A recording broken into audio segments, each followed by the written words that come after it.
Subscribe કરો everything in Gujarati ચેનલને latest update મેળવવા માટે બેલ આઇકન દબાવીને ઓલ નોટિફિકેશન ઓન કરવાનું ભૂલતા નહીં. એજ્યુકેશન તેમજ સ્કોલરશિપ અંગે આપની કોઈ પણ ક્વેરી હોય તેને સરળતાથી અને ઝડપથી ઉકેલવા માટે એવરીથિંગ ઇન ગુજરાતી ટેલિગ્રામ ચેનલને જરૂરથી જોઈન કરજો, જેની લિંક ડિસ્ક્રિપ્શનમાં આપવામાં આવી છે.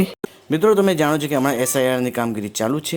જે પણ મિત્રોએ SIR ફોર્મ BLOને જમા કરાવ્યા છે તે ફોર્મ ઓનલાઈન સબમિટ કરવામાં આવ્યા છે કે નહીં તમે કઈ રીતે ચેક કરી શકશો, અને જો SIR ફોર્મ ઓનલાઈન સબમિટ કરવામાં ના આવ્યા હોય તો શું મેસેજ આવશે તે અંગેની કમ્પ્લીટ માહિતી જાણવા માટે આ વિડીયોને અંત સુધી વોચ કરતા રહેજો. તો મિત્રો, સૌપ્રથમ તમારે એક વેબસાઇટ ઓપન કરવાની છે. વેબસાઇટનું નામ છે voters.eci.gov.in. તમે જ્યારે વેબસાઇટ ઓપન કરશો તો ત્યાં તમે સર્વિસીસની અંદર ફિલ ઇન્યુમરેશન ફોર્મ કરીને એક લિંક જોઈ શકો છો. જે લિંક પર તમારે ક્લિક કરવાનું છે.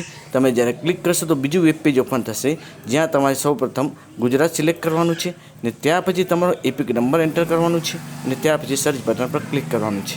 તમે જ્યારે સર્ચ બટન પર ક્લિક કરશો તો મિત્રો, જો તમારું ફોર્મ ઓનલાઈન સબમિટ કરવામાં આવ્યું હશે તો your form has already been submitted કરીને મેસેજ જોવા મળશે.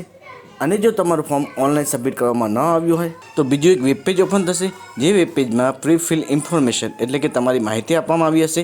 આ ઉપરથી જાણી શકાશે કે હજુ સુધી તમારું ઓનલાઈન ફોર્મ સબમિટ કરવામાં આવ્યું નથી. તો મિત્રો, આ પદ્ધતિનો ઉપયોગ કરીને તમારું SIR ફોર્મ ઓનલાઈન સબમિટ કરવામાં આવ્યું છે કે નહીં તે તમે ચેક કરી શકશો. જો મિત્રો અંગ્રેજી બોલવા માટે મૂળભૂત પાયાસમાં તમામ ટેક્સી સરળ ભાષામાં શીખવા હોય તો તે તમામ વિડીયો એઝ અ પ્લેલિસ્ટ સ્વરૂપે તમે સ્ક્રીન પર જોઈ શકો છો. તે જ પ્રમાણે ડિજિટલ ગુજરાત સ્કોલરશિપ પોર્ટલ પર કઈ રીતે ફોર્મ ભરવું, કયા કયા ડોક્યુમેન્ટની જરૂર પડશે તેમજ તે અંગેના અન્ય ઉપયોગી વિડીયો એઝ અ પ્લેલિસ્ટ સ્વરૂપે તમે સ્ક્રીન પર જોઈ શકો છો. તેમજ SSC અને HSC ના વિદ્યાર્થીઓ માટે પણ ખૂબ જ ઉપયોગી એવા વિડીયોની પ્લેલિસ્ટ તેમજ કમ્પ્યુટર અને IT ને લગતા વિડીયોની પ્લેલિસ્ટ પણ ડિસ્ક્રિપ્શનમાં આપવામાં આવી છે.